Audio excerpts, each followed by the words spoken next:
The morning sun filtered through the steamed-up windows of Brewhaven, a cozy coffee shop tucked into the quiet corner of Elmwood Street in Seattle. It was the kind of place where the air smelled like fresh roasted beans and cinnamon scones, and the wooden tables bore the faint scars of countless mornings just like this one. Jack Harlan sipped his black coffee, black as the worries that sometimes kept him up at night. At 38, he was a man who carried his world on broad shoulders, a world being his 7-year-old daughter, Lily, and the endless rhythm of single-dad life. Jack glanced at his watch. 8:15. He had exactly 12 minutes before he needed to drop Lily at school and head to his shift at the auto repair shop. Lily sat across from him, her small legs swinging under the table as she colored a picture of a unicorn with a broken crayon. "Daddy, look, it's got rainbow wings now," she said, her voice a soft melody that always pulled him back from the edge. He smiled, ruffling her curly brown hair. "That's the prettiest unicorn I've ever seen,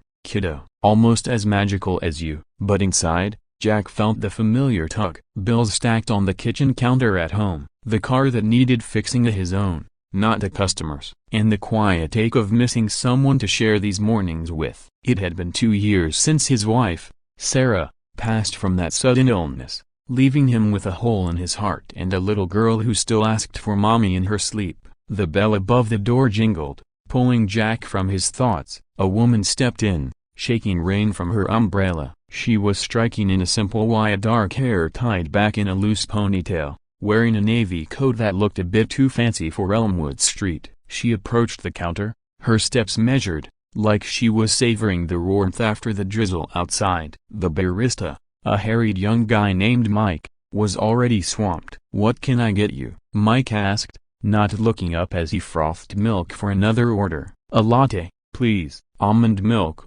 if you have it," the woman replied, her voice calm and clear, with a hint of something refined, like old books and ocean breezes. Mike nodded absently, punching buttons on the register. Then he paused, squinting at her. "That'll be $6. Cash only today." "A card reader's acting up." She reached into her bag, pulling out a crisp $10 bill. But as she handed it over, Mike's face twisted into a smirk. "Hey, wait a second. You look familiar. Aren't you that rich lady from the news? The one who owns half the tech startups in the city?" The woman's cheeks flushed just a touch, but she kept her composure. "I just want my coffee," she said quietly, sliding the bill across the counter. Mike leaned in, his voice dropping to a mock whisper that carried anyway. "Come on, spill it. What's a billionaire doing slumming it here? Bet you could buy this whole joint and turn it into a gold-plated espresso bar." A few heads turned. The line behind her shifted uncomfortably.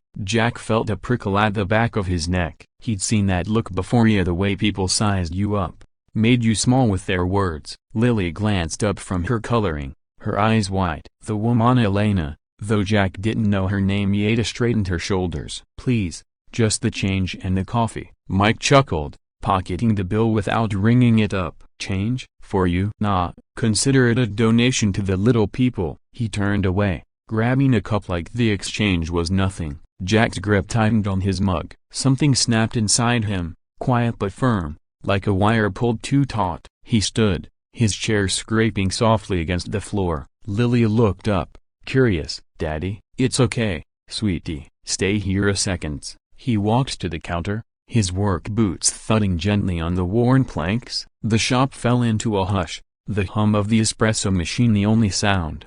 "Excuse me," Jack said, his voice steady, not loud, but carrying the weight of a man who'd faced down worse than a rude barista. "You owe the lady her change." "And an apology." Mike spun around, eyebrows shooting up. "What? Mind your own business, pal. This ain't your fight." Jack didn't flinch. He leaned on the counter, close enough to smell the burnt coffee grounds. "It is now. You don't talk to people like that. Not here.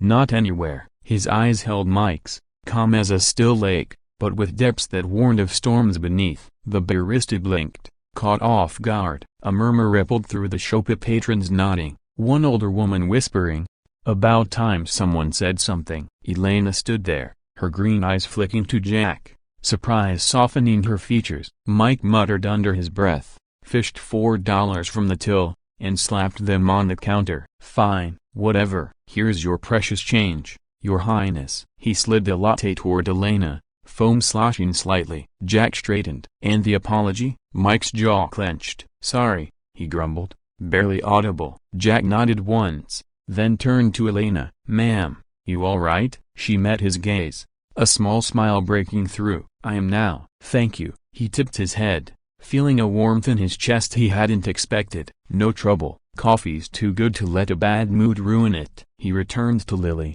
who beamed up at him. My hero, she whispered, hugging his leg. Elena watched him go, her latte warming her hands.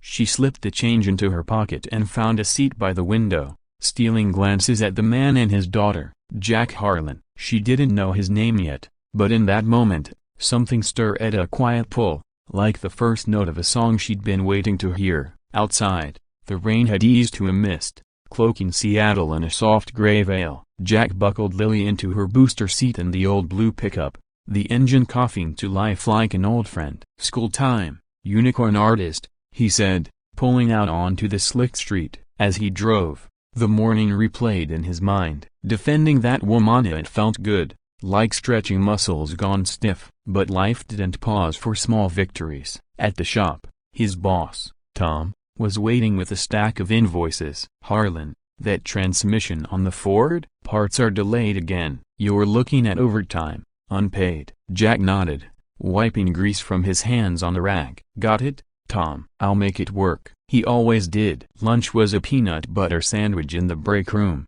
wolfed down while scrolling job listings on his phone. Mechanic pay was steady, but with Lily's school fees creeping up and the rent hike last month, steady felt like treading water. By afternoon, the shop was a symphony of clanks and worse, wrenches turning, air compressors hissing. Jack slid under a Chevy, the undercarriage cool against his back. His mind wandered to Sarah, how she'd laugh at his hero moment. My knight in coveralls, she'd tease. The memory brought a pang, sharp and sweet. He missed her laugh, her hand in his during these long days. But Lilia, she was his anchor, her giggles the light that chased shadows. Picking her up from school was the best part. Lily burst from the doors, backpack bouncing, clutching a finger-painted heart. For you, Daddy. Because you're brave. He scooped her up, spinning her once. Braver than a superhero? Braver than two. She planted a sticky kiss on his cheek. Home was a modest two-bedroom apartment above a laundromat,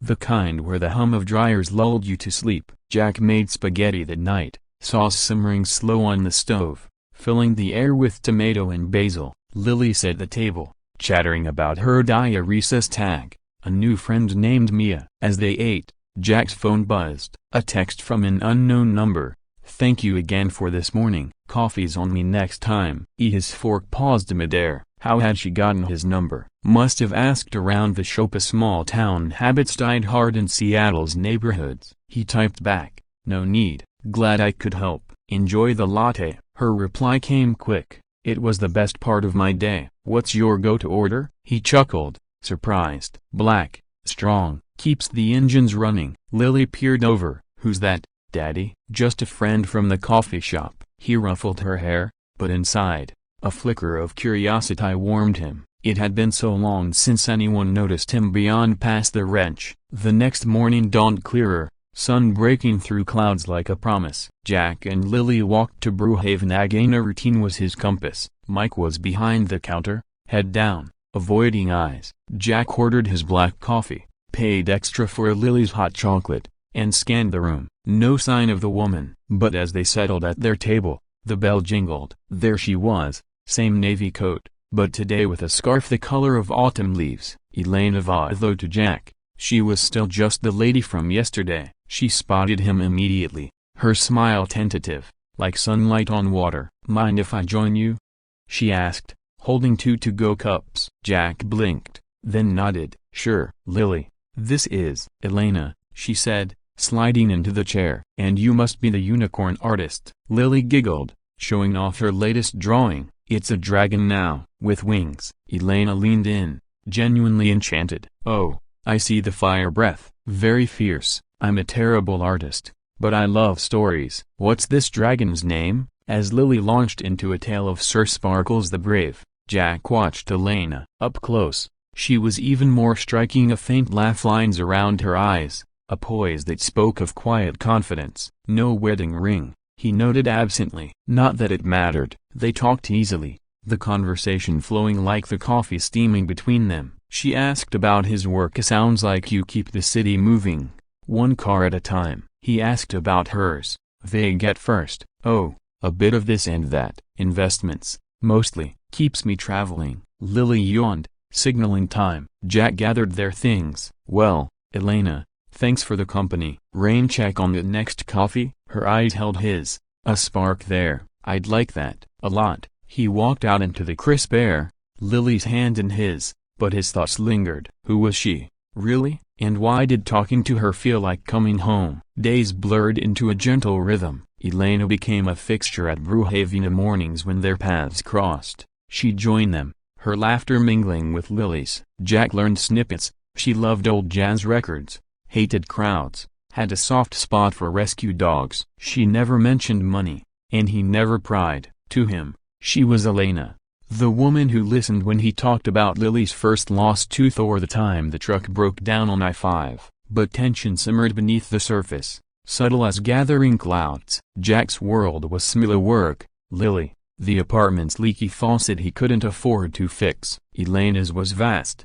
though she hid it well. One evening, after tucking Lily in, Jack scrolled news on his phone. A headline caught his eye. Tech mogul Elena Voss expands empire with Seattle startup buyout. The photo was here poised in a boardroom, billions in her portfolio. His stomach dropped. The coffee shop lady, the billionaire. All those mornings, she'd sat there in jeans and scarves, blending in. Why? He paced the kitchen, heart pounding. Was it pity? Some rich woman's game? The defense that had it been a spark, or just a whim? Sleep evaded him. The city's hum mocking his turmoil. By morning, resolve hardened. He wouldn't go to Brewhaven, let her chase her empires. But Lily tugged his hand. Can we see Elena today? She promised to teach me origami. Jack hesitated, the ache in his chest twisting. Maybe tomorrow, kiddo. The day dragged, engines roaring louder, grease staining deeper. At pickup,